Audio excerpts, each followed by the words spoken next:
বোলের মধ্যে নিয়ে নিয়েছি হাফ কাপ পরিমাণ ময়দা, হাফ কাপ পরিমাণ সুজি, ওই হাফ কাপের থেকে আরও হাফ নিয়েছি শুকনো চালের গুঁড়ো, দিয়ে দিচ্ছি পরিমাণ মতো লবণ। সমস্ত শুকনো উপকরণ খুব ভালো মতো আগে মিশিয়ে নিচ্ছি। আমি এখানে মেজারিং কাপ মেপে নিচ্ছি। আপনাদের কাছে মেজারিং কাপ না থাকলে আপনারা বাড়িতে থাকা যে কোনো চায়ের কাপ মেপেও কিন্তু সমস্ত উপকরণের মাপ নিয়ে নিতে পারেন। এবার দিচ্ছি হাফ কাপ পরিমাণ দুধ আর হাফ কাপ পরিমাণ জল। তবে জলটা কিন্তু আমি সম্পূর্ণ প্রথমেই দিয়ে দেবো না, অর্ধেকটা জল দিলাম। এবার ব্যাটারটা আস্তে আস্তে গুলে নেব। একটা হুইস্কের সাহায্যে ব্যাটারটাকে আমি আস্তে আস্তে গুলে নেব। বাদবাকি জলটাও আমি এর মধ্যে মিশিয়ে দিলাম। এবার ব্যাটারটাকে খুব ভালো মতো করে মিশিয়ে নেব। ব্যাটারটা বানাবার সময় যাতে কোনো রকম লাম্পস না থেকে যায় সেদিকটা কিন্তু খেয়াল রাখতে হবে। দেখুন আমার একদম একটা স্মুথ ব্যাটার কিন্তু তৈরি হয়ে গেছে।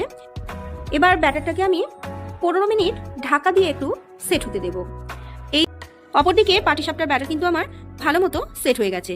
আর যেহেতু আমি সুজি মিশিয়েছিলাম তাই সুজিটাও বেশ ফুলে গেছে। আবারও হাফ কাপের অর্ধেকটা জল নিয়ে ব্যাটারের মধ্যে দিয়ে পাটিসাপটার ব্যাটারটা রেডি করে নেব। এবার এই ব্যাটারের মধ্যে মিশিয়ে দিলাম হাফেরও হাফ কাপ পরিমাণ চিনি। এই পাটিসাপটার ব্যাটারে কিন্তু খুব বেশি মিষ্টি ব্যবহার করা যাবে না, আর চিনির পরিবর্তে অবশ্যই কিন্তু খেজুরের গুঁড়ো ব্যবহার করা যেতে পারে। আবারও খুব ভালো করে মিশিয়ে নিয়ে চিনিটাকে মেল্ট করে নেব। খুব ভালো মতো চিনি মেল্ট হয়ে গেলেই কিন্তু পাটিসাপটার ব্যাটার একদম পারফেক্টলি তৈরি হয়ে যাবে। ফাইনালি এবার পাটিসাপটাটা তৈরি করে নেব। তার জন্য একটা প্যান গরম করে তার মধ্যে অল্প একটু ঘি ব্রাশ করে দিলাম। এবার ওই ব্যাটার থেকে 1 হাতা পরিমাণ ব্যাটার নিয়ে হালকা হাতে ছোট্ট করে একটু গোল করে নেব। ওপর থেকে ব্যাটারটা একটু শুকিয়ে এলে আগের থেকে যে ক্ষীর বানিয়ে রেখেছিলাম সেটাই একদম এক সাইডে দিয়ে একটা স্প্যাটুলার সাহায্যে আস্তে আস্তে এই পাটিসাপটাটাকে ফোল্ড করে নিলাম। এবার হালকা হাতে ঘুরিয়ে ফিরিয়ে গ্যাসের ফ্লেমটাকে মিডিয়ামে রেখে এপিট ওপিট ভেজে নিলেই কিন্তু আমাদের ক্ষীরের পাটিসাপটা একেবারে তৈরি হয়ে যাবে। দেখুন আমার একটা পাটিসাপটা কিন্তু একদম পারফেক্টভাবে তৈরি হয়ে গেছে। ওই একইভাবে বাদবাকি পাটিসাপটাগুলো আমি তৈরি করে নেব। গরম প্যানের মধ্যে আবারও ঘি ব্রাশ করে নিয়ে 1 হাতা পরিমাণ ব্যাটার নিয়ে হালকা হাতে একটু ছড়িয়ে ছোট্ট করে গোল করে নেব।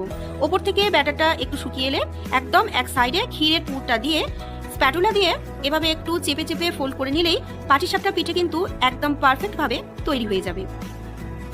আমার এই রেসিপিতে দেখানো সমস্ত রকম সঠিক মাপ ব্যবহার করে যদি আপনারাও পাটিসাপটা পিঠে তৈরি করেন একেবারে পারফেক্ট পাটিসাপটা পিঠে কিন্তু আপনারাও এক চান্সেই তৈরি করে নিতে পারবেন। আমার আজকের রেসিপিটি যদি আপনাদের ভালো লেগে থাকে অবশ্যই ভিডিওটিতে একটি লাইক কমেন্ট শেয়ার করে পাশে থাকবেন। আমার চ্যানেলে নতুন বন্ধু হলে চ্যানেলটি সাবস্ক্রাইব করে নেওয়ার অনুরোধ রইল। পাশে থাকা বেল আইকনটি অবশ্যই প্রেস করে দেবেন যাতে আমার চ্যানেলে নতুন কোনো ভিডিও আপলোড করলে তার নোটিফিকেশন সরাসরি আপনার কাছে পৌঁছে যায়। আজ তাহলে আসি, আবার দেখা হবে নতুন কোনো রেসিপি ভিডিও নিয়ে খুব তাড়াতাড়ি। সকলে ভালো থাকবেন, সুস্থ থাকবেন।